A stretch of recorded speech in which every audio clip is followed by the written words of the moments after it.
Assalamualaikum warahmatullahi wabarakatuh. Dalam video kali ini, kami akan menjelaskan tentang kerusakan sayuran oleh mikroorganisme. Berikut nama-nama kelompok kami. Perkenalkan, nama saya Tania Widani Manisa, absen 13. Nama saya Viola Caroline, NPM 01. Nama saya Syatin Nadila, NPM 08. Dan nama saya Azmi Abdillah, NPM 055.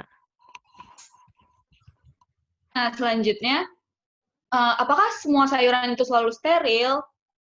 Jawabannya, ternyata hampir semua sayuran dapat rusak dan tercemar oleh lingkungan sekitar loh. Nah, saya akan membahas ciri-ciri kerusakan pada sayuran. Yang pertama, busuk lunak bakteri.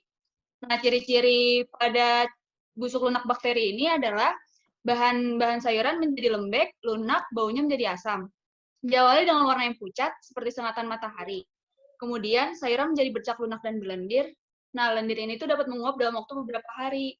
Nah, kemudian seluruh bagian sayuran menjadi kering dan hanya tinggal kulit menyerupai kantung.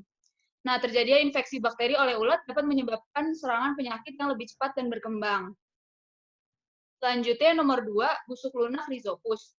Nah, ciri-cirinya ini, pada busuk ini, sayuran akan menjadi lunak, lembek, kapang berbentuk kapas kecil berbintik. Nah, di sini tuh menyebabkan bercak-bercak basah-basahan, lunak pada kulit, lalu membesar dan mengendap, serta ditumbuhi jamur sehingga mudah pecah. Contohnya wortel. Yang ketiga, busuk lunak berair. Ciri-cirinya lunak, lembek, hingga mengeluarkan air. Contohnya sayuran seledri dan kembang kol. Yang keempat, busuk kapang abu-abu.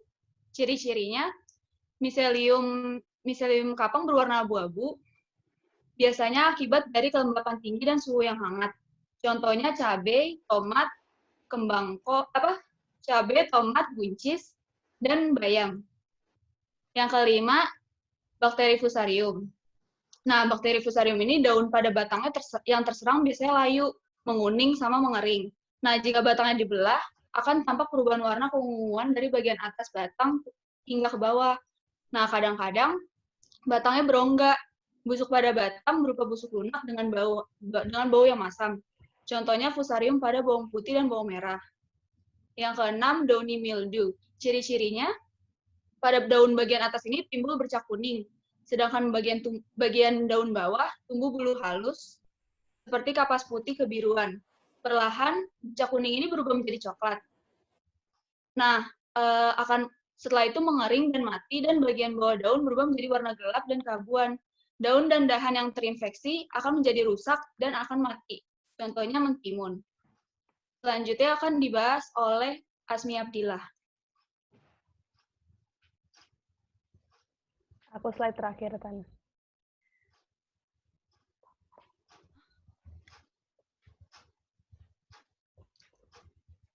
Itu Dila sih. Dila, ya. Giliran Hasyatin Nadila. Sayuran kenapa bisa busuk? Karena di dalam sayuran itu terdapat tumbuhnya mikroba. Nah, di dalam sayuran kan terdapat tumbuhnya mikroba, sehingga dapat mengubah komposisi bahan sayurannya.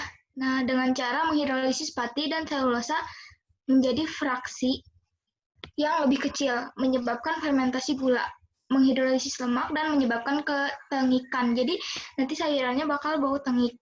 Terus, serta bakal mencerna protein dan menghasilkan bau busuk dan amoniak. Adapun beberapa mikroba juga dapat membentuk lendir, gas, busa, warna asam, taksin, dan lain-lainnya. Selain itu juga, kamu harus tahu kalau sayuran itu busuk disebabkan karena adanya reaksi biokimia. Reaksi biokimia ini terjadi karena mikroorganisme yang menghasilkan enzim litik. Enzim pektinolitik seperti polygalacturonase dapat mencegah pektin dengan cara memutus ikatan glikosidik. Akibat reaksi enzimatis ini dapat dilihat bahwa teksturnya akan menjadi lunak dan berair. Selanjutnya akan dijelaskan oleh Viola. Ya, selanjutnya saya akan menjelaskan mikroba penyebab kerusakan. Mikroba apa aja sih yang menyebabkan terjadinya kerusakan? Berikut ada contoh beberapa mikroba yang dapat menyebabkan kerusakan pada sayuran. Yang pertama, sebelum menuju ke mikroba yang pertama, ada sedikit penjelasan bahwa mikroorganisme yang terlibat atas kerusakan yang terjadi pada sayuran, yaitu bakteri, hamir, dan kapang. Kerusakan oleh bakteri secara umum ditandai oleh penampakan yang berair dan berlendir. Namun, pembusukan oleh jamur juga dapat menyebabkan bentuk fisik yang melunak dan juga berair. Tapi, kita masih dapat membedakan kerusakan yang disebabkan oleh bakteri dan kerusakan yang disebabkan oleh jamur.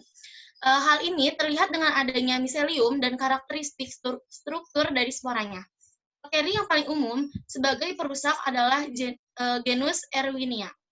Kebanyakan spesies genus Erwinia ini tumbuh di suhu rendah, dan beberapa jenis Erwinia ini juga tumbuh di lingkungan yang suhunya sekitar 1 derajat Celcius.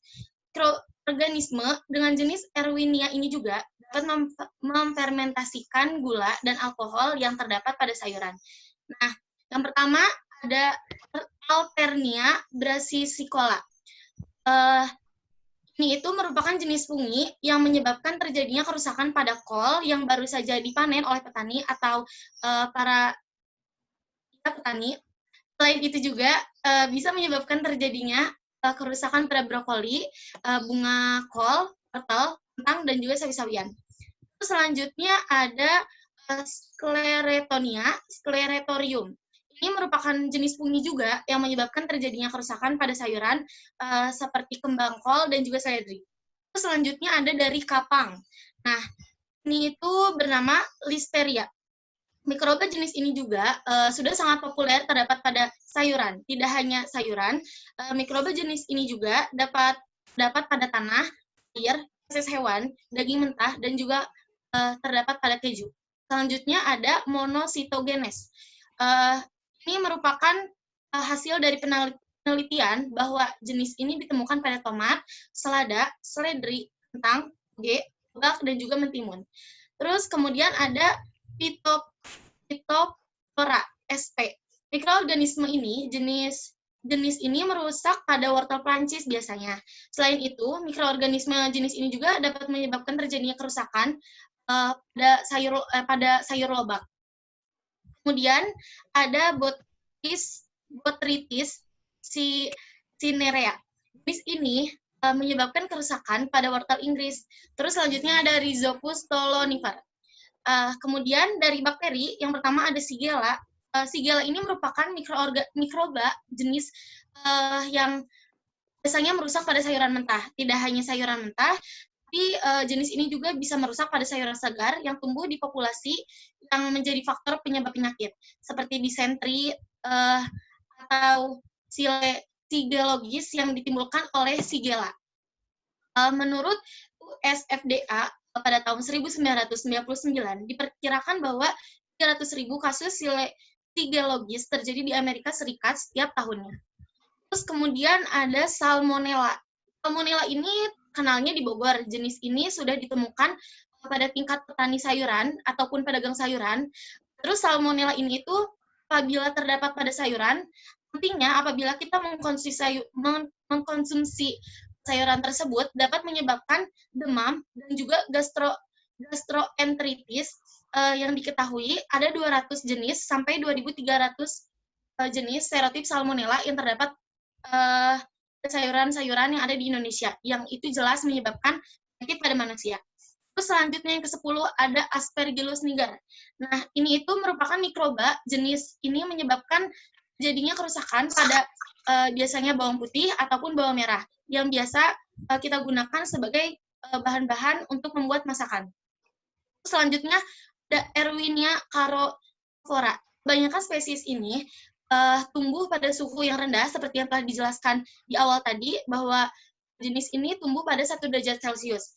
Mikroorganisme ini juga memiliki kemampuan yang tidak dapat dilakukan oleh jenis mikroba Erwinia lainnya.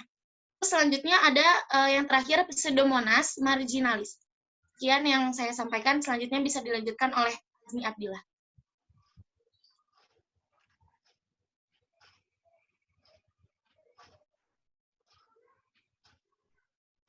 Selanjutnya, saya akan membahas mengenai cara mengatasi kerusakan pada sayuran. Yang pertama yang dapat dilakukan untuk mengatasi kerusakan pada sayuran yaitu melakukan pengurangan jumlah awal bakteri. Metodenya yaitu adalah dengan cara mencucinya dengan bersih atau dipotong pada bagian yang kotor. Lalu yang kedua, kerusakan pada sayuran dapat dikurangi atau ditunda dengan metode sanitasi yang baik. Penanganan sayuran dengan hati-hati dan transportasi yang layak serta kondisi penyimpanan sayur yaitu temperatur dan kelembapannya. Lalu yang ketiga, melakukan fase kematian pada mikroorganisme dengan pemanasan dan sebagainya. Jadi biar mikroorganismenya dapat mati. Selanjutnya,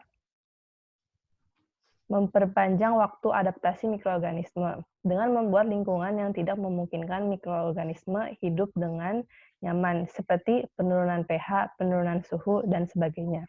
Jadi biar si mikroorganismenya ini nggak betah gitu, nggak bisa bertahan lama di si sayurannya ini.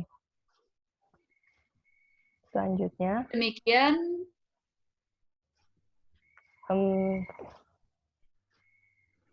demikian presentasi dari kelompok kami. Kurang lebihnya mohon maaf. Wassalamualaikum warahmatullahi wabarakatuh.